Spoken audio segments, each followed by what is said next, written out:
আমরা জানেন যে আমরা 143টা আবেদন পেয়েছিলাম।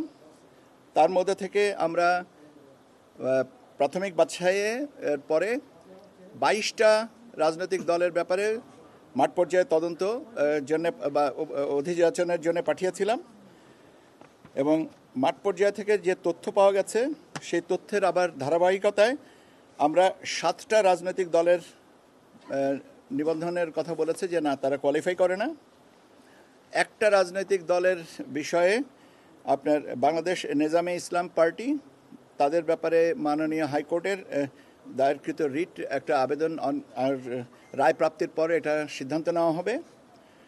এটা আর বাকি যেগুলো আছে 7টা দলের ক্ষেত্রে আমরা বলেছি যে না, তারা কোয়ালিফাই করেন না, মিনিমাম রিকোয়ারমেন্টটুকু ফুলফিল করেন না।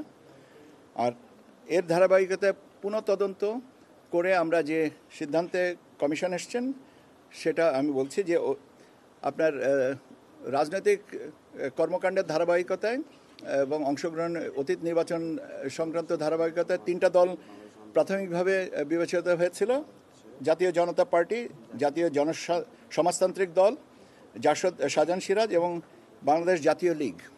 কিন্তু পরবর্তীতে এটা অধিকতর যাচাই বাছাইতে লক্ষ্য করা গেছে যে তাদের কার্যক্রমের ধারাবাহিকতা নাই, সেই জন্য 3টাকেও বাতিল করা হচ্ছে। এবং আর যেগুলো ছিল তার মধ্যে থেকে আম জনতার দল, Bangladesh justice and development party, Bhasani জনশক্তি পার্টি, বাংলাদেশ বেকার মুক্তি পরিষদ, জনতার দল, মৌলিক বাংলা, জনতার পার্টি, বাংলাদেশ গণতান্ত্রিক পার্টি, এই 8টা দলের সঠিকতা না পাওয়ার জন্যে নামঞ্জুর করা হয়েছে। তাহলে আমরা 3টা দলের কাগজপত্র সঠিকতায় পেয়েছি এবং সেই 3টার দল হচ্ছে বাংলাদেশ সমাজতান্ত্রিক দল মার্ক্সবাদী, বাংলাদেশ আম জনগণ পার্টি এবং জাতীয় নাগরিক পার্টি এনসিপি।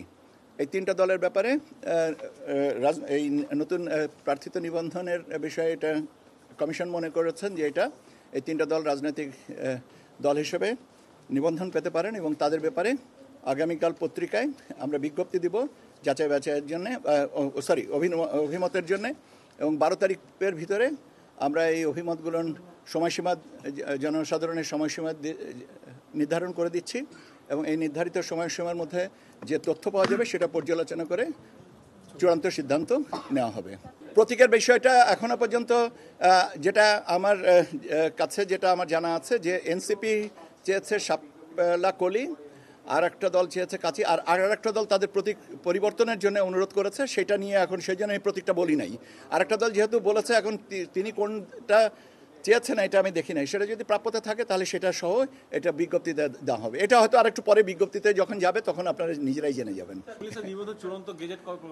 এটা 12 তারিখ পর্যন্ত সময়সীমার ভিতরে আমরা দাবি আপত্তি বা অভিমত পাবো। 12 তারিখের পরে 2-1টা দিন তো লাগবে। আমরা এটার পরে যদি কোনো সমস্যা যদি না থাকে তাহলে 14 তারিখ 15 তারিখের ভিতরে হয়ে যাবে।